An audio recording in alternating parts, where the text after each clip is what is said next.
what are some high-value secondary conditions that I adjudicated as a VA rater when I worked for the Department of Veterans Affairs. In this video, I'm going to explain, so make sure you stick around.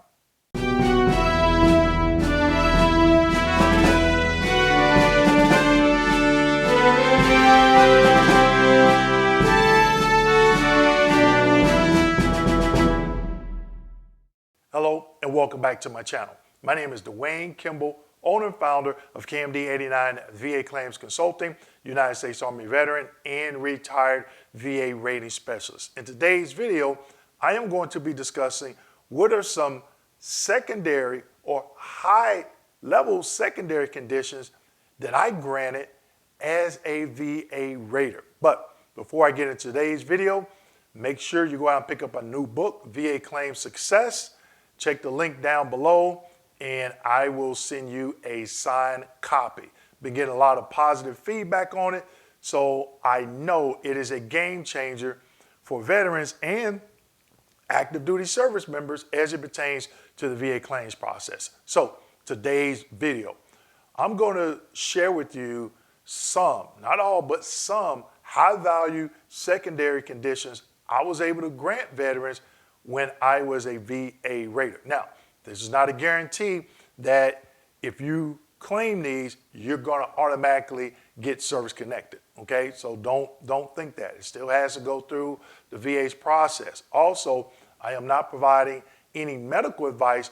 I'm just simply sharing some high value secondary conditions that I rated and saw some veterans get service connected, okay? Now, when I go through these, some of these, or majority of these, can be done virtually, okay? So if you cannot find a third-party examiner or your primary care physician or private doctor will not complete a DBQ and Nexus statement, if you opt into one of my customized educational packets, you'll get access to a physician and or mental health professional that can complete a sufficient DBQ and Nexus statement. Now, the requirements, you're gonna need your VA claims folder, okay? You're gonna need this. It'll come in this manila envelope with a CD because that examiner will need access to the same information and evidence that the third-party VA examiner has access to include my healthy vet. So if you get any treatment at the VA hospital, you have progress notes, okay? So make sure you schedule your free consultation. If you have that information, that claims file from the VA, the CD I just showed you, then we can go forward from there. Now, number one, sleep apnea secondary to PTSD and depression. Now, when I rated, I only saw one, and I can remember the location, one VA examiner that actually provided a positive opinion and said, yes, sleep apnea is secondary to the veterans' PTSD. All other VA and third-party C&P examiners up to present date, they're saying no. One's a mental and one's a respiratory, no relations. But I've actually spoken with medical professionals and said, yes, there are studies out there proving the connection. And I've actually granted service connection based off of sufficient DBQ and Nexus statement for sleep apnea secondary to PTSD and depression, okay? Now, number two, migraines secondary to tinnitus. There is a medical study out there. And when I say medical study, veterans, go to Google, okay? Do your research and find these studies, okay? Now, I've seen many of VA third-party C&P examiners give a positive opinion for migraines secondary to tinnitus, okay? So you have to explain that, but also it might not be a bad idea to go out there and find those medical studies, okay?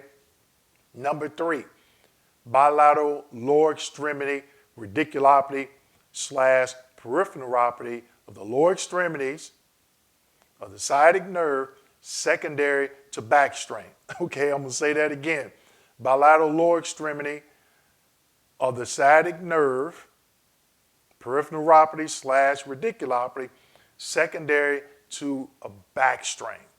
Okay, this is a common complication of a back strain.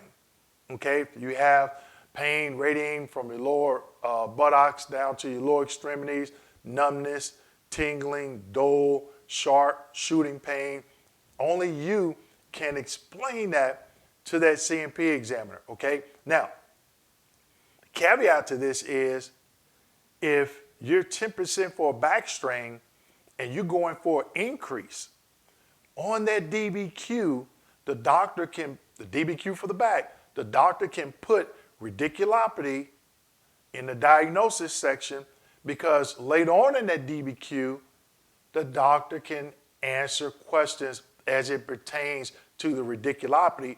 And guess what? There's no Nexus statement needed. I did a video on what secondary conditions you can claim without a Nexus, so I'll link that video to the end of this video, okay? Now, number 4, bilateral upper extremity, peripheral neuropathy / radiculopathy of the median nerve secondary to a cervical strain.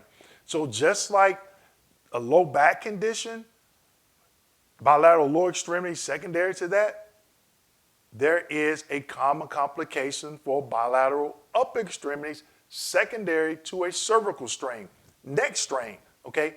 Different joint, pain radiating from the neck through the shoulders down to your hands. And that nerve is a median nerve.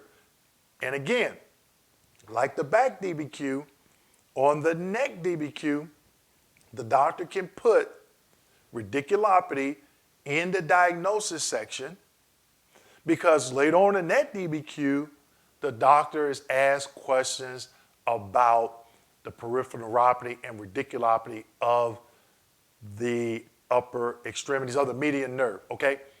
Same thing, just a different nerve, all right? Now, the last one, number 5, major depressive disorder secondary to any or all service-connected conditions. I've seen veterans claim major depressive disorder secondary to 1, 2, 3, 4, 5, or all service-connected conditions, and the doctor says yes. Now, keep in mind, if you have to go to a VA compensation and pension exam, you have to think, why does that back condition make me depressed? Maybe not able to be as active as you used to be, okay? Why does migraines secondary to depression secondary to migraines, how does a migraines make you depressed? You may have to get a different vehicle, tint the windows, always have to wear shades. You know, you can't go outside when it's really bright or you'll get a migraine headache, something like that.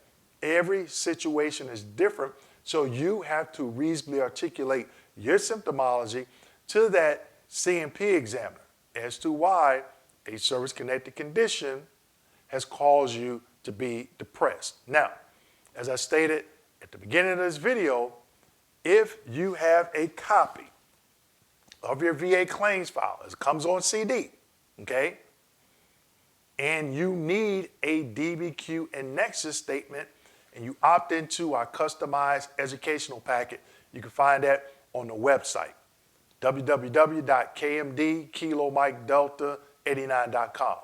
If you have that and you need a DBQ, schedule a free 15-minute consultation. If you enroll in a customized educational packet, you get access to those medical examiners, and they can do a sufficient DBQ and Nexus statement. Now, also keep in mind, there are some conditions that has to be done in person, like musculoskeletal, and there are some other ones out there, all right? So, as always, make sure you like, subscribe, hit that notification button, and don't forget to share this video with your fellow veterans. Thank you.